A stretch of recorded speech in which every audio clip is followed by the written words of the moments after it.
Cərrahi müdaxiləsiz, sadəcə doğru metodlar və peşəkar yanaşma ilə bir uşağın həyatını necə dəyişmək olar?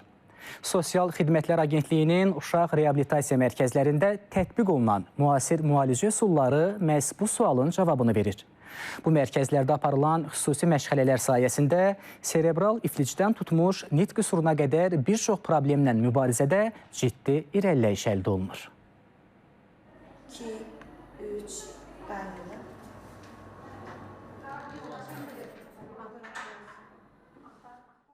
Bura nə adi uşaq bağçasıdır, nə də əyləncə mərkəzi.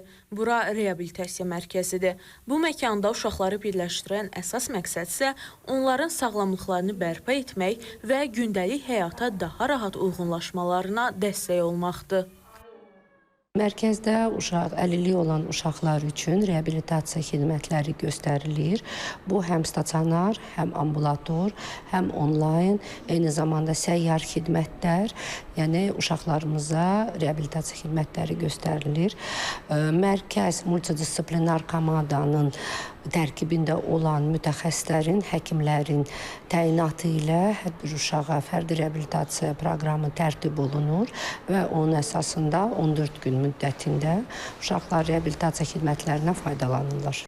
Mərkəzdə müalicə prosesi bütöv və kompleks şəkildə təşkil olunur. Burada kineziterapiya, fizioterapiya, masaj və hidroterapiya ilə yanaşı psixoloji dəstək, laqoped məşğələləri, əmək, musiqi və incəsənət terapiyaları da tətbiq olunur. Məqsəd yalnız fiziki bərpa deyil, uşaqların sosial bacarıqlarının inkişafına da dəstək verməkdir. Uzay terapiyası daha çox serebral iflicli uşaqlarda, müvazinət, balans problemi olan uşaqlarda, əzələ zəifliyi olan, nevroloji pozuntuları olan uşaqlarda üstünlük verdiyimiz müalicələrdən biridir. Daha çox əzələ zəifliyini, balans problemlərini aradan qaldırmaq üçün xüsusi geyimlər vasitəsilə həyata keçirilir. Müalicəmiz adətən 14-21 gün arasında dəyişir, xəstənin vəziyyətindən asılı olaraq. Müasir reabilitasiya metodları uşaqların sağlamlıq vəziyyətində qısa müddətdə müsbət dəyişikliklər yaratmağa kömək edir. Bu dəyişiklikləri isə ən yaxından valideynlər müşahidə edirlər. Prosedura stimulyasiya edirlər, psixoloq yanına gedir, laqoped yanına gedir, idman eləyir, masaj olunur. Hiss edirəm ki, uşağın danışığında düzəliş var. Ondan sonra psixoloqa gedir, əsəbləri normallaşıb yavaş-yavaş. 2018-ci ildən gəlirəm. Əvvəllər gəlib gedirdim uşağın balaca olduğuna görə. İndi isə hardasa 2020-dən, 21-dən yatılı gəlirəm. Bütün prosedurlardan keçir. İdman, masaj, yəni toktu, sonra laqoped, psixoloq, şükür Allah, hamısı yaxşıdır. Yəni xeyrində görmüşəm. Neçə ildə gəlirəm bura. Yaxşıdır hər şey, şükür.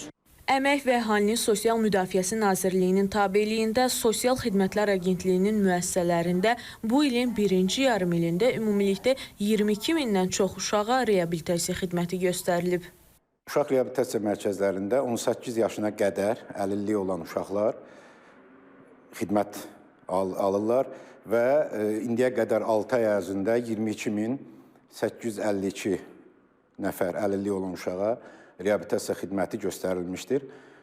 Bunlardan 1089 nəfərə stasionar, 13.352 əlilliyi olan şəxsə isə ambulator, icma əsaslı səyyar reabilitasiya xidməti göstərilmişdir. Bu kateqoriyadan olan uşaqlar agentliyin paytaxtdakı 1 və 2 saylı uşaq reabilitasiya mərkəzləri ilə yanaşı Qəbələ və Şəmkir rayonlarındakı müasir mərkəzlərində də keyfiyyətli bərpa xidmətləri ilə təmin olunurlar. Aysel Əliyeva, Atababa Vəliyev, İTV Xəbər.